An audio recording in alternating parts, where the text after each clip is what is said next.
जय श्री राम, जय हनुमान बाबा की। और मैं आज आपका फिर से स्वागत करता हूं संपूर्ण सृष्टि ज्ञान चैनल में। और हम लोग आज चर्चा करेंगे या हम लोग आज डिस्कस करेंगे कि चैत मास की पूर्णिमा इतनी महत्वपूर्ण क्यों होती है। और हम लोगों को उस दिन अपने घर में ज़रूर कथा का आयोजन करना चाहिए।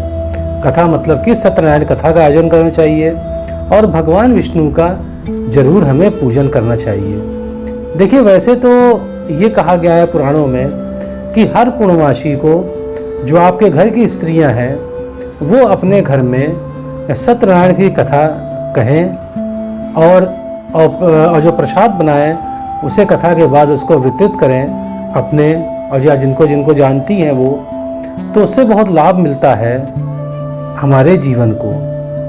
अब देखिए, हम लोग आज बात कर रहे हैं चैत्री पूर्णिमा की। देखिए, जो चैत मास की पूर्णिमा होती है उसे हम चैत्री पूर्णिमा कहते हैं और उसका एक और नाम भी है जिसे हम चैत्री पूनम भी कहा जाता है।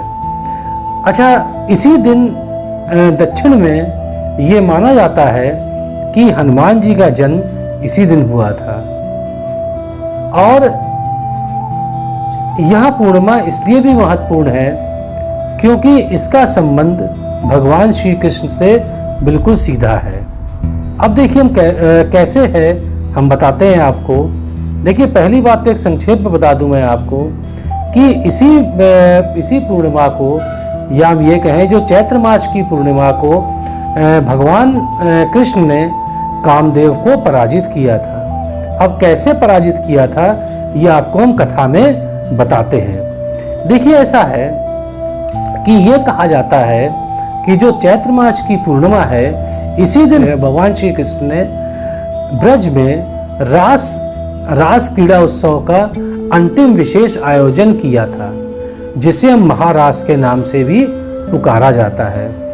तो हम ये भी कह सकते हैं कि चैत्र मास की पूर्णिमा के दिन भगवान कृष्ण ने अपने ब्रज में महारास का आयोजन किया था।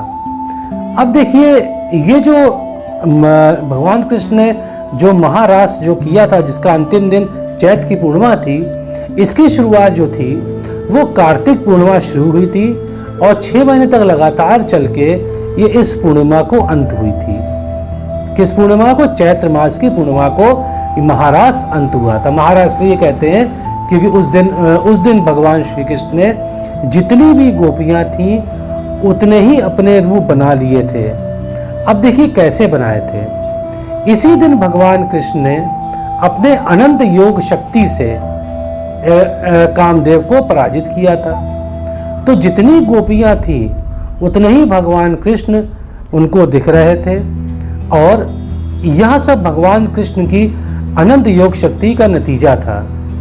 भगवान श्री कृष्ण ने यह दिखा दिया कि प्रेम मन की शक्ति से होता है, जबकि इसमें काम वासना कोई काम नहीं है, या इसमें काम वासना किंचित मात्र भी नहीं होती है। अर्थ का अर्थ ये हुआ कि भगवान श्री कृष्ण ने इसी दिन यह दिखा दिया कि वो हर गोपी के साथ प्रेम कर रहे हैं, जिसमें कि वासना नाम की या काम वासना नाम का एक कण भी नहीं है। इसलिए मैंने कहा कि इसी दिन भगवान कृष्ण ने काम देवता को पराजित किया था। अब देखिए, काम देवता जो हैं वो तो काम के या वासना के सूचक हैं या परिचायक हैं, और अगर कामदेव ना हो तो ये सृष्टि चले भी नहीं।